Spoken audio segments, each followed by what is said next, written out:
यहां सद्गुरु ध्यान के फायदों पर एक प्रश्न का उत्तर देते हुए समझा रहे हैं कि क्यों शारीरिक और मनोवैज्ञानिक लाभ मुख्य बात नहीं है। वे तो केवल वास्तविक लाभ के साइड इफेक्ट्स हैं।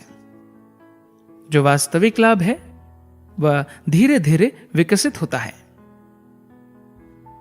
प्रश्न: सद्गुरु, ध्यान के प्रति पूर्ण रूप से प्रतिबद्ध कर लिया है तो उस व्यक्ति को कैसे पता चलेगा कि कब चीजें सही दिशा में जा रही है? क्या ये शारीरिक या मानसिक स्तर पर व्यक्त होता है? सद्गुरु कहते हैं, शारीरिक बदलाव शायद हमेशा ज्यादा स्पष्ट रूप में दिखता है। ध्यान से कई शारीरिक और मानसिक बदलाव आते हैं तथा दूसरे कई अन्य बदलाव आते जो शारीरिक और मानसिक अभिव्यक्तियों से परे है। इन सब बातों पर प्रश्न उठाए जा सकते हैं, पर किसके द्वारा? उन्हीं लोगों के द्वारा जो सिर्फ शारीरिक और मानसिक स्तर की बातें ही समझते हैं। वे लोग जो मशीनों पर ज्यादा विश्वास रखते हैं, जो ये सोचते हैं कि मशीनों को बनाने वाले मनुष्यों की तुलना में मशीनें ज्यादा भरोसेमंद हैं। उस तरह के लोग हमेशा ऐसे सवाल उठाते रहते हैं। कई वर्षों पहले की एक बात मैं आपको बताना चाहूंगा। मैं एक जगह गया था जहां योग और योगियों पर सभी प्रकार के प्रयोग किए जा रहे थे। उन्हें लगा कि प्रयोग करने के लिए मैं एक अच्छा साधन था। किसी ऐसे जानवर जैसा जिस पर आमतौर पर प्रयोग किए जाते हैं।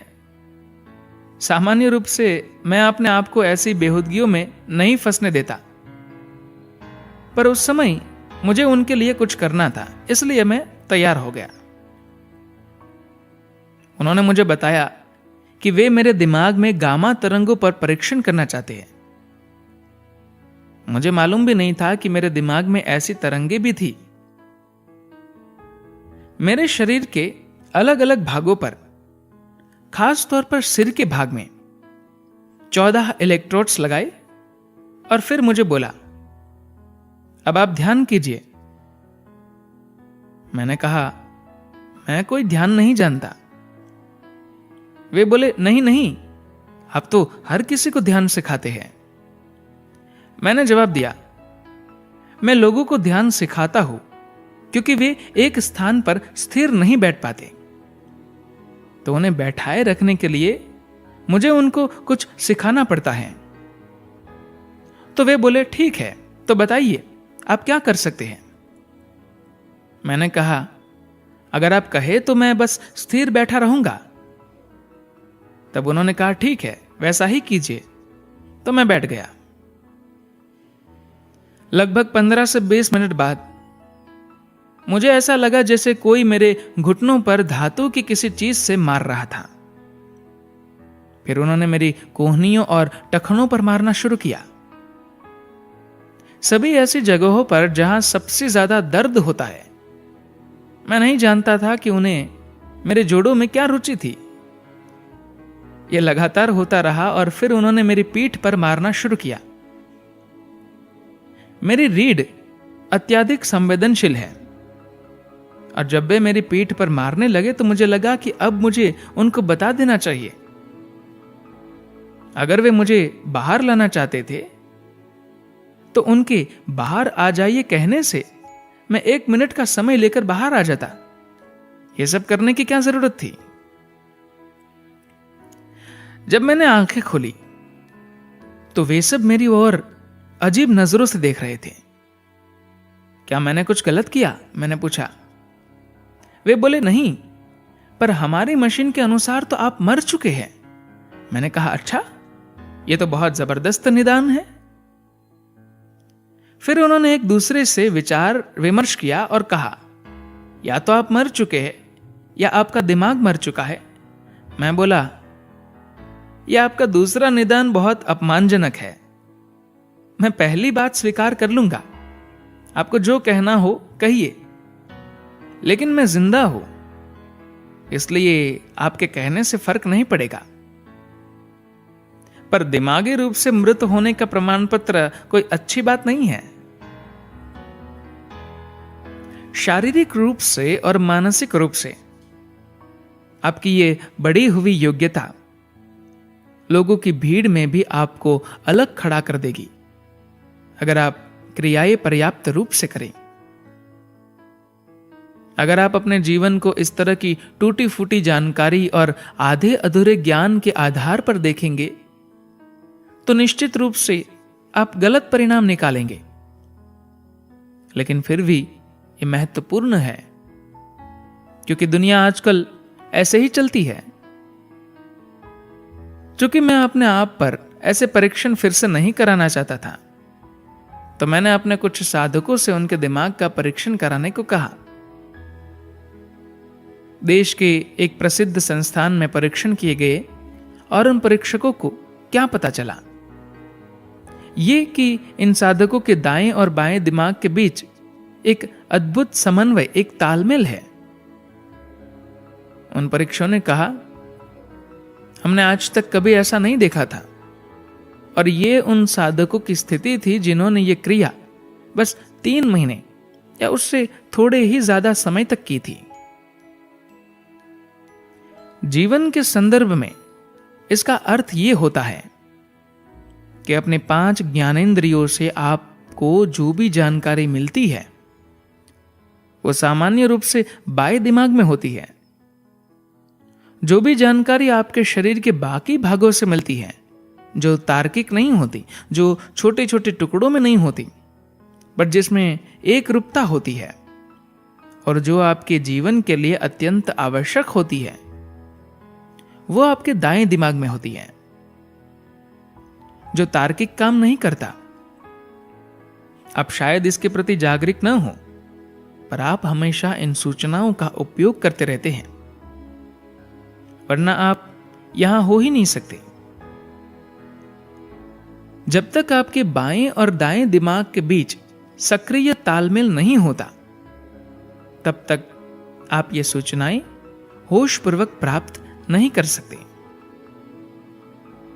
जागरूकता के साथ अपने अंदर जीवन के उस भाग तक पहुंच पाना, उस जानकारी और ज्ञान तक सचेत होकर पहुंचने से आप ऐसी ऊंचाई को छू सकते हैं जिसकी आपने कल्पना भी नहीं की है। अब तक आप अपने जीवन में जो काम बहुत मेहनत से कर पा रहे थे, वो अब बस ऐसे ही कर सकेंगे। कितने ही लोगों के लिए उनके जीवन में ध्यान का प्रभाव उनके कार्य में तथा उनके जीवन जीने के ढंग में दिखता है। मैं कहूंगा कि आप अगर एक खास तरह की गतिविधि करते हैं, जैसे कि आजकल के सॉफ्टवेयर इंजीनियर जो काम 30 दिन में करते हैं, क्रिया शुरू करने के 6 महीनों के अंदर वे उसी काम को एकदम सहजता से, बिना कोई खास प्रयत्न किए, बहुत ही कम समय में कर सकेंगे। हाँ, अगर वे अपने काम को कॉन्ट्रैक्ट के हिसाब से खींचना चाहते हैं तो यह उनका मामला है, उससे मुझे कुछ लेना देना नहीं है। दुनिया में काम करने की आपकी योग्यता जबरदस्त रूप से बेहतर हो जाती है, लगभग सुपर मानव जैसी हो जाती हैं। शारीरिक रूप से और मानसिक रूप से आपकी ये बढ़ी हुई योग्यता लोगों की भीड़ में भी आपको अलग खड़ा कर देगी। अगर आप क्रियाएं पर्याप्त रूप से करें, यदि स्वास्थ्य की दृष्टि से देखें, तो कितने ही चिकित्सकीय संशोधन आज आपको ये बताते हैं कि यह ध्यान आपके लिए जादुई चीजें करता है। शारीरिक लाभ, स्वास्थ्य संबंधी लाभ, मानसिक क्षमताएं बढ़ना, जीवन को सुगमता से चला पाना आदि, ये सभी मुख्य लाभ नहीं है। जो असली चीज है वो धीरे धीरे विकसित होती है। उसे आप तभी जानेंगे जब वो खिल जाएगी। तब तक आपको लगेगा कि कुछ भी नहीं हो रहा। यह ऐसा है जैसे कि आपने अपने घर में फूलों का एक पौधा लगाया है। जैसे जैसे वो बढ़ता है, आपको बस पत्तियां आती हुई दिखती है, फूल नहीं। आपका पड़ोसी आपसे कहता है ये बेकार है, आप कह रहे थे कि इसमें फूल आएंगे, पर इसमें तो सिर्फ पत्तियां आ रही हैं। बेहतर होगा कि इसे काट डालो और जलाने के काम में ले लो। आपने कहा, हो सकता है कल सुबह कुछ हो जाए। फिर अगली सुबह कुछ नहीं होता। आप और प्रतीक्षा करते हैं।